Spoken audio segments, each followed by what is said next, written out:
कभी सोचा है मानव इतिहास का सबसे बड़ा रहस्य क्या हो सकता है? मतलब हम आज की इस दुनिया तक आखिर पहुंचे कैसे?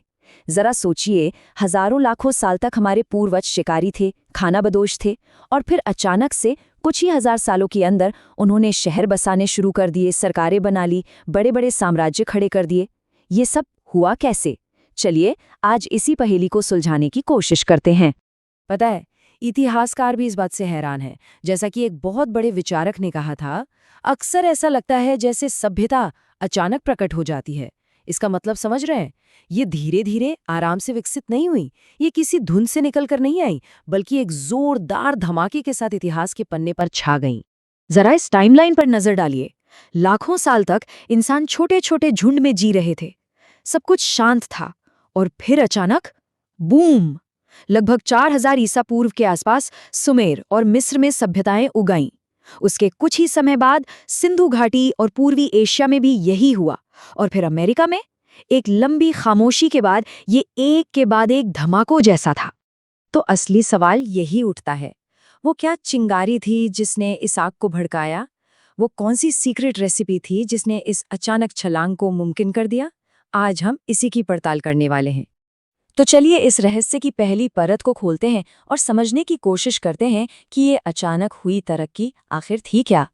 अच्छा, इस पूरी कहानी का सबसे बड़ा सस्पेक्ट कौन है? अगर आप किसी से भी पूछेंगे तो एक ही जवाब मिलेगा, खेती, यानी कि कृषि क्रांति। और ये थ्योरी ना सुनने में बड़ी सीधी और अच्छी लगती है। खेती हुई तो खाने की कमी नहीं रही, मतलब फूड सरप्लस हुआ।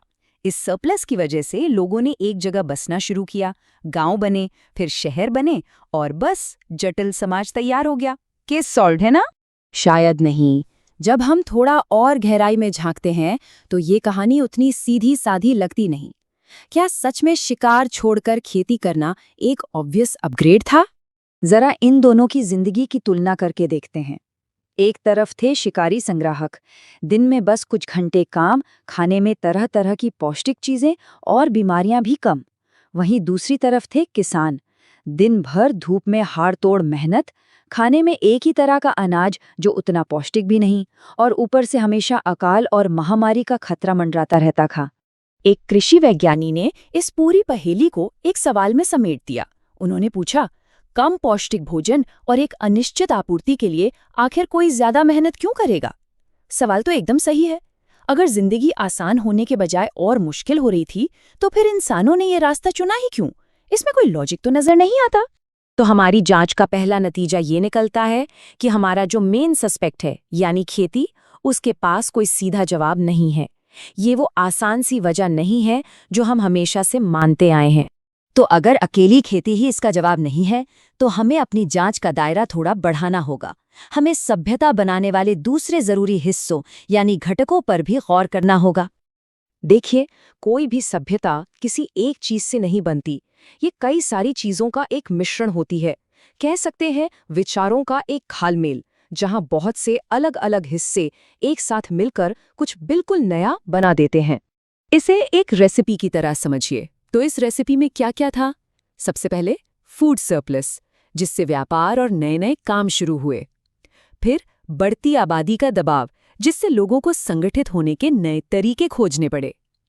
व्यापार के रास्ते, जिनसे सिर्फ सामान नहीं बल्कि नए नए आइडियाज भी फैलें। धर्म, जिसने समाज को एक गोंद की तरह आपस में जोड़ा। और हाँ, सबसे जरूरी लेखन, जो कि रिकॉर्ड रखने और कानून बनाने का एक तरह का ऑपरेटिंग सिस्टम बन गया। और अब हम अपनी जांच के सबसे दिलचस्प और शायद सबसे हैरान करने वाले मोड़ पर आ गए हैं। ये आइडिया कि कोई एक फिक्स रेसिपी है ही नहीं, बल्कि कुछ ऐसे पैटर्न्स हैं जो बस बन जाते हैं और टिके रहते हैं। तो एक सीधा सा सवाल दिमाग में आता है, इन सब चीजों में से पहले क्या आया? क्या कोई फिक्स क्रम था कि पहले सरकार आई या पहले लिखना सीखा? और इसका जवाब सच में हैरान करने वाला है। जवाब है नहीं। इतिहासकारों का मानना है कि इसका कोई एक तय क्रम, कोई एक सीधा रास्ता था ही नहीं। हर सभ्यता ने अपना अलग अनूठा रास्ता खुद बनाया। और यहीं पर सतत पैटर्न यानी परसिस्टेंट पैटर्न्स का आइडिया सामने आता है। इसका मतलब बहुत सीधा है।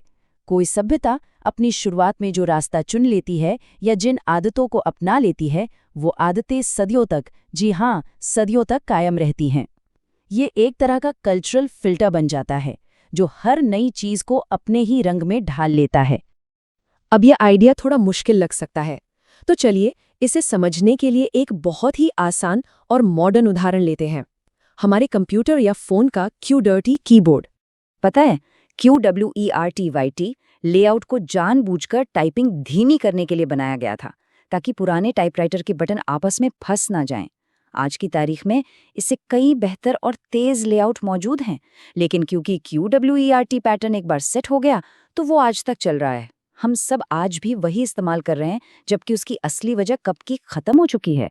सभ्यताएं बिल्कुल इसी क्वर्की कीबोर्ड की तरह हैं। उनके यूनिक पैटर्न्स किसी ऐतिहासिक घटना या शुरुआती हालातों की वजह से बहुत जल्दी तय हो जाते हैं, और फिर वो सदियों तक वैसे ही बने रहते हैं, भले ही वो सबसे अच्छा या सबसे लॉजिकल तरीका ना हो। तो इस पूरी पड़ताल का, इस पूरी जांच का अंतिम फैसला क्या निकलता है? हमने आखिर में सीखा क्या? तो नतीजा क्या है? पहली बात, सभ्यता के उदय की कोई एक अकेली वजह नहीं थी, कोई मैजिक बुलेट नहीं थी। दूसरी, विकास का कोई एक फिक्स रास्ता भी नहीं था। तीसरी बात, जो चीज़ एक सभ्यता के लिए बहुत ज़रूरी थी, हो सकता है दूसरी के लिए वो उतनी ज़रूरी थी ही नहीं।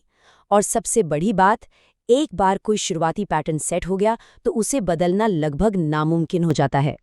और अंत में इन तमाम थ्योरीज और बहसों के बाद कई इतिहासकार एक बहुत ही ईमानदार और सच्चा जवाब देते हैं। वो कहते हैं, सच तो ये है कि कोई नहीं जानता। और ये बात हमें एक बहुत गहरे सवाल के पास लाके छोड़ देती है। क्या हो अगर हम एक जवाब ढूंढने की कोशिश में गलत सवाल पूछ रहे हों? क्या हो अगर असली सबक ये हो कि इंसान की कोई एक कहानी है ही नहीं, बल्कि हजारों अलग-अलग, अचानक बनी और अनूठी कहानियां हैं जिन्हें दोहराया नहीं जा सकता? जरा सोचिएगा।